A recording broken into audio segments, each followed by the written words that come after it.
De pronto sentí el río en mí, corría en mí con sus orillas trémulas de señas, con sus hondos reflejos estrellados.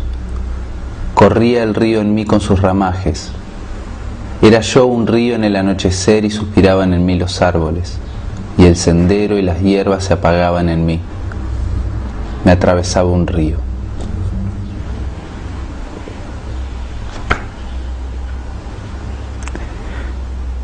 Juan L. Ortiz no se imaginaba un hombre aislado, sino en relación con su entorno.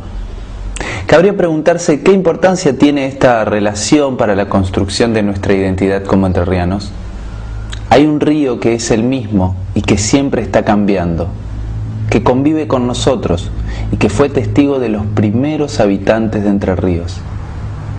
Tijuinen, su Dios, Padre Espíritu, le había dado a la Madre Tierra para que los alimentara, para que ellos tomaran de la Madre Tierra lo que necesitaran.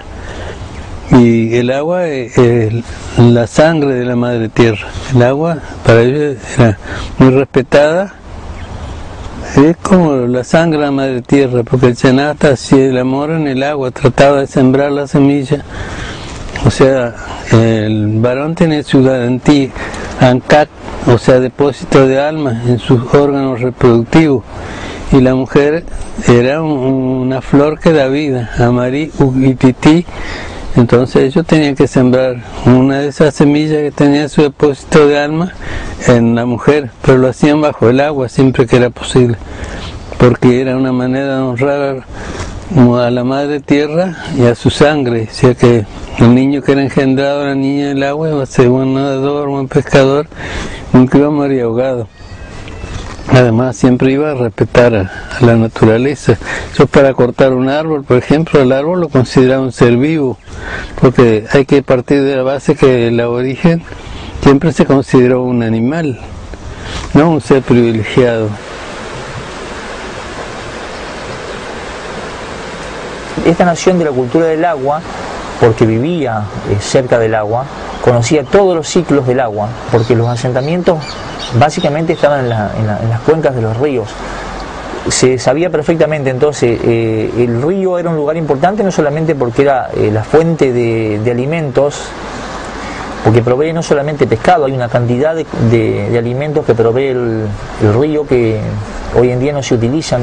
Entonces el agua ocupaba un lugar importante y aparte eran los grandes medios de comunicación, porque incluso los mismos enemigos de los charrúas llegaron a registrar canoas de 40 braceros hechos hasta con 3 troncos de árboles juntos. O sea, era un lugar no solamente para estar asentados, donde aparte dentro del agua se transmitían conocimientos también. O sea, hay que entender que la escuela dentro del mundo indígena es el entorno, o sea, no hay un edificio propio.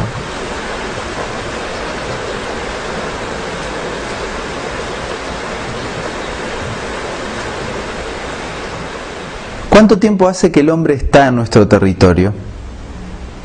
La población se fue dando de manera gradual y en varias etapas.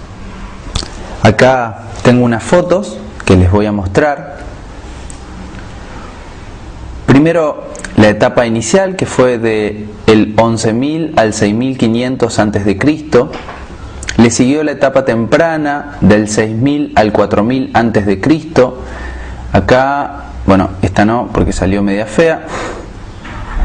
La etapa media, que fue del 500 al 1600 después de Cristo, y la etapa tardía, que fue del 1600 después de Cristo al 1800 después de Cristo.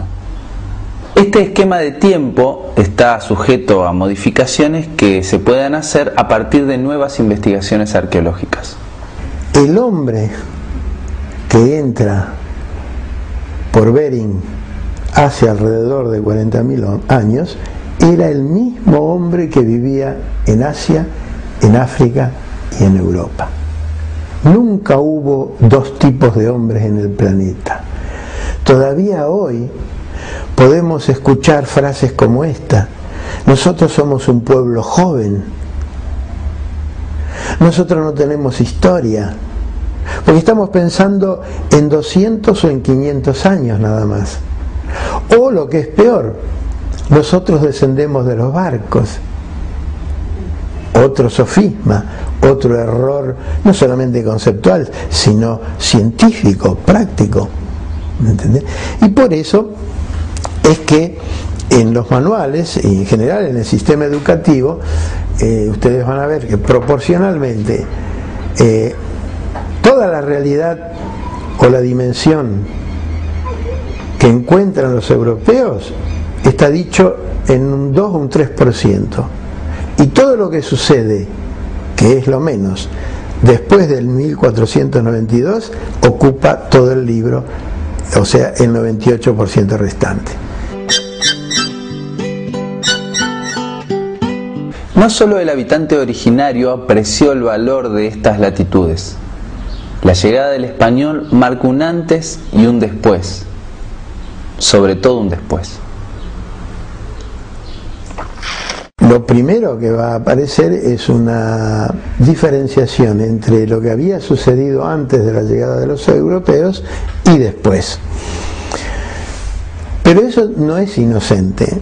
Ese es un problema de fondo que responde a los objetivos e intereses del que ingresa desde otro continente, como es el europeo. En este caso, nosotros podemos adjetivarlo con todo derecho y con toda objetividad como el invasor, no el conquistador o el descubridor, sino simplemente el invasor, que entra, y te insisto, con intereses y objetivos muy puntuales, que es apoderarse, apropiarse,